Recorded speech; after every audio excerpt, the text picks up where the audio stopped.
let's never do this topic again. It's very depressing.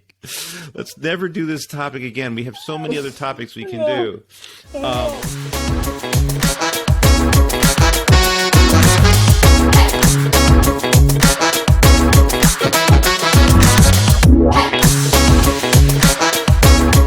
Hey, welcome, folks. Welcome to the podcast, That Song Though, the podcast that digs into songs that matter. I'm Mike Ehrhart. And I am Tim Ehrhart, and today we are going to dive into some songs that really help us understand something better. Yeah, we think songs have a great way of explaining topics that sometimes just words, can't explain. And each episode, Tim and I pick a song that we think explains a topic. And we then defend it and share with you why we think this is a good song. This episode is episode 9, and we are going to be talking about the concept of loneliness. Okay, really kind of a dark topic, yet one that's really relevant, and we think it's one that does need song to have us fully kind of understand and appreciate it. And Tim, I'm going to pick a song that helps us understand loneliness by the Beatles. And I'm going with the song Eleanor Rigby. And this is off their 1966 album Revolver. And this is a time when the Beatles were really in transition from being like, the super pop band to one that was experimenting more. Experimenting more with different kinds of music, different kinds of songs, and Eleanor Rigby was part of that. Eleanor Rigby was on the other side of the Yellow Submarine, so it wasn't like an A-B side thing. It was kind of like two A sides. Yellow Submarine was also a very famous and popular song by the Beatles. Eleanor Rigby is one of those. I don't often pick songs on our podcast that I don't like. Eleanor Rigby is one of those songs that I deeply, deeply, deeply respect, but I think it describes this concept of loneliness so significantly, so dramatically, I actually have a hard time listening to it. Really? Yeah. This song, when I listen to it, can literally change my mood. Because of how in 2 minutes and 11 seconds of how painfully they can describe the concept of loneliness. So grab a tissue and let's have a listen to Eleanor. A drink. Yeah, maybe a drink. And let's listen to Eleanor Rigby by the Beatles. I look at all the lonely people. Look at all the lonely people. Eleanor Rigby picks up the rice in the church where a wedding has been. Lives in a dream, waits at the window, wearing the face that she keeps in a jar by the door. Who is it for? All the lonely people. Where do they all come from? All the lonely people, where do they all belong? Father Mackenzie, writing the words of a sermon that no one will hear. No one comes near, look at him working, darning his socks in the night when there's nobody there. What does he care? All the lonely people, where do they all come from? All the lonely people, where do they all belong? Look at all the lonely people. Look at all the lonely people. Eleanor Rigby died in the church and was buried along with her name. Nobody came, Father Mackenzie, wiping the dirt from his hands as he walks from the grave. saved. All the lonely people, where do they all come from? All now our mood has changed. Yeah. 2 minutes. It's crazy what that song can do. Isn't it? That's wild. Yeah. It really is. It's it's the way it's arranged and everything. It almost kind of feels like you're at a funeral or something. Like, Yep. Just the way it's almost kind of, it feels like a film score. It does. The whole song. And so it kind of makes you feel like, yeah, you're like at a cemetery almost. That's a great point. I never thought of that. I mean, the song is a story, right? It's a story of two parallel lives. And that does sound like a film score, which matches well with the storytelling nature of the song. Exactly. Yeah, it is. It feels like it's scoring this story. Yeah. But it's all around. I whenever I listen to this song, I always see like a big gothic cathedral, like in a funeral happening. I'm just like, oh gosh. Like, yeah. It's like intense, Yeah.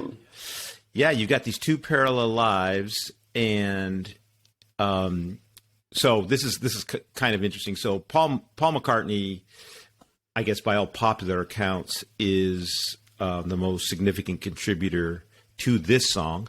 We know that he and John Lennon collaborated on so many songs. We also know that there was a point in their songwriting where all songs that either one of them wrote, because their influences were so interwound in their contributions, if either one of them wrote a song, it got attributed to Lennon and McCartney. So by most accounts, this song was largely written by Paul McCartney, although John Lennon may have had some influences, but it is a credit to both of them. And it's based on a woman that McCartney knew, and when the Beatles were just kind of getting going, but still in Liverpool, there was a lady that lived in his apartment building that he used to do like grocery shopping for and run errands for. And part of that arrangement was when he delivered the goods, they would just sit and she would tell him stories. And he said that, her influence, a lot of her stories and a lot of the things that she talked about ended up being influences in his later songwriting. Oh my gosh. That's so cool. Yeah. Her name, he said, was Daisy Hawkins. So not Sadie Hawkins like the dance, but Daisy Hawkins. Yeah. And he said, but that didn't go well in the song. And so he, they eventually got to Eleanor Rigby. So it's based on a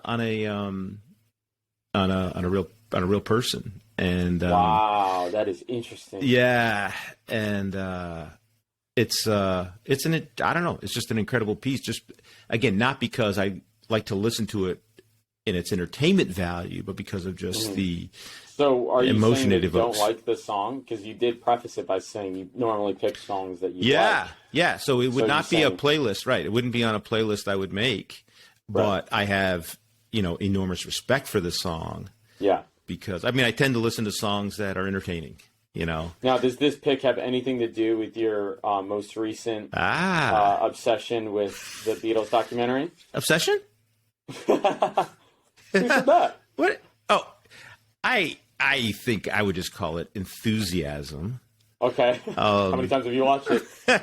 Hey, so people, if you want to, you don't even have to be a Beatles fan, but if you are curious about the Beatles, check out the documentary, the 3-episode documentary called Get Back.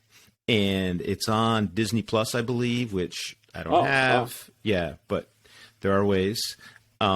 But if you have Disney Plus and you even just have a curiosity about the Beatles, check out the documentary Get Back.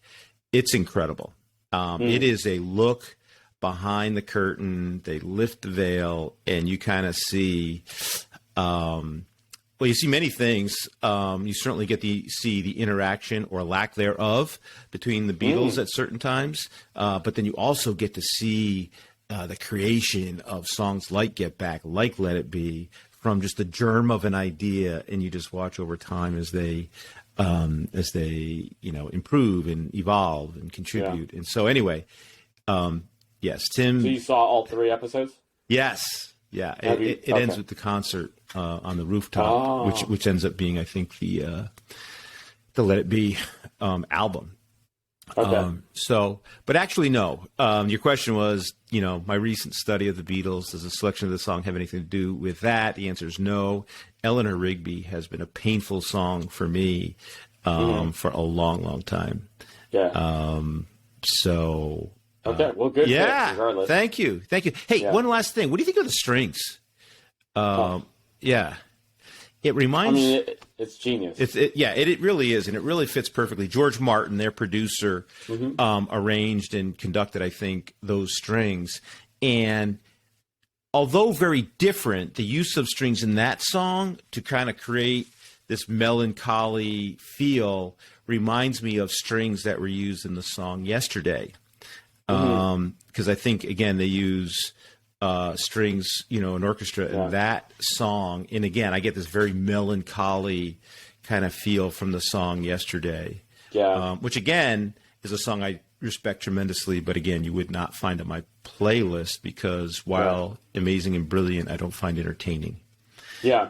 Yeah. I think the hardest thing to do, especially with that arrangement, is there's no other instrumentation. So there's three functions you still have to provide. You have to provide rhythm, you have to provide harmony, to provide chords, and melody or something. Wow. So it's if it's a quartet, four string instruments have to provide all those things. Interesting. So that's why you have the dun dun dun. Yeah. That's like your drum set. That's the timing, right? That's the tempo. Dun. Yeah. Yeah. And then your sub melody is right.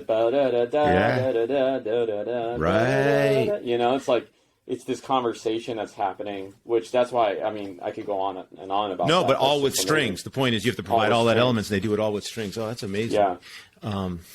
Good stuff. Awesome.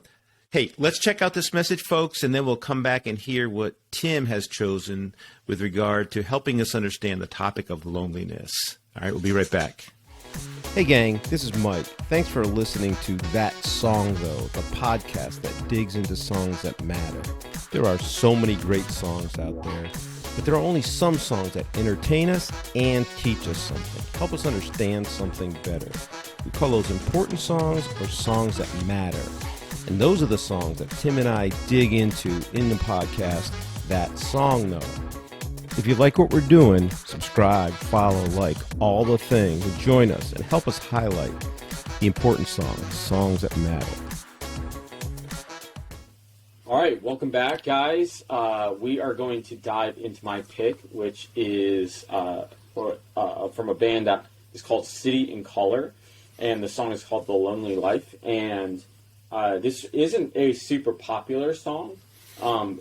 In a mainstream sense, although City in Color is a very, very well known amongst the singer-songwriter community. So it's funny, City in Color is literally one guy. His name's Dallas Green, and the name comes as it's explaining his name. So City is Dallas, and then Color is Green. Dallas Green. Okay. And so he's just a brilliant songwriter, as well as his vocal is just so haunting and pretty all at the same time.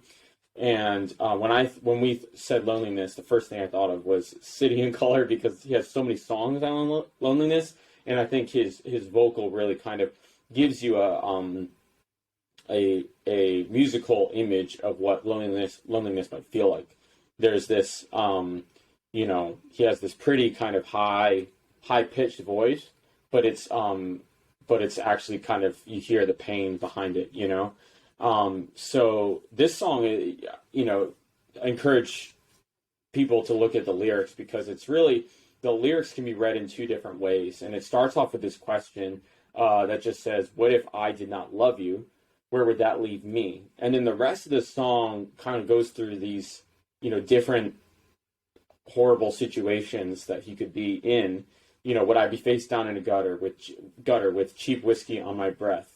Would I be searching for a savior, burned and burning with regret? He has the rest of the song just goes through these different kind of scenarios. And so what I think the genius about the song is you can almost read it in two ways, where he's saying, what if I did not love you? Does he actually love this person, and this is a reality that he does not have and just is imagining? Or does he actually not have love for a person, this is what his reality actually is. So I think it's kind of like actually paints the illusion and sometimes the difficulty of loneliness is you might actually have, you know, things that around you that would suggest you're not lonely, but yet you still feel lonely. And so this is I think that first question that he launches off with of, what if I did not love you? You know, he might have a good thing in his life of love or not. And either way, I think the things that he talks about is actually his reality. Interesting. Of these different situations lyrically they go into. So it's just a beautiful song. So let's take a listen and we'll talk about it. Great. What if I did not love you? Where would that leave me? Would I wander through the avenues under a pall of misery? Would I be face down in a gutter with cheap whiskey on my breath? The lonely life of a writer whose words could not pay his debts, saying, please don't pass me by. I am alive, oh can't you see that I've been blinded completely? Please don't pass me by. I am alive, oh can't you see that I am pleading for your mercy?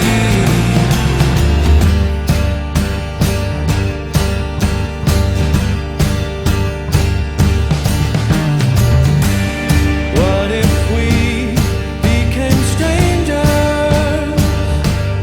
Would you notice my face in a crowd? And could you hear the sorrow in my voice, helplessly crying your name out loud? Would I be searching for a savior, burned and burning with regret? The lonely life of a writer with one last desperate request, singing, please don't pass me by. I am alive, oh can't you see that I've been blinded completely? Please don't.